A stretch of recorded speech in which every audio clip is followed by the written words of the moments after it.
Friends, కొంతమంది patients ఏంటంటే x ray బాగానే ఉంది కదా అనుకొని వాళ్ళు మళ్ళీ ఎప్పుడో ఒక 1 మంత్ 2 మంత్స్ తర్వాత వస్తారు. బట్ ఈ ఎక్స్రే కనుక మీరు జాగ్రత్తగా చూస్తే ఇక్కడ పీసీఎల్ అవల్షన్ ఉంది.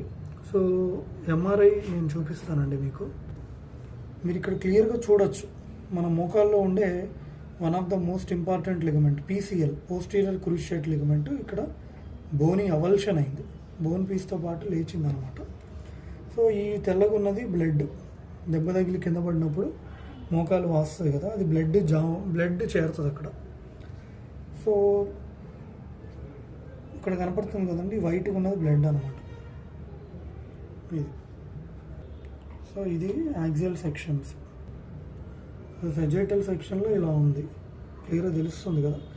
సో దీనికి ట్రీట్మెంట్ చేయాలా లేదా అనేది చాలా ఫ్యాక్టర్స్ మీద ఉంటుంది. ఫ్రాగ్మెంట్ సైజ్ బట్టి, డ్యూరేషన్ బట్టి, సిమ్టమ్స్ బట్టి, వాళ్ళకి ఇన్స్టెబిలిటీ ఉందా లేదా, సో వీటి బట్టి అనమాట. ఓకేనా?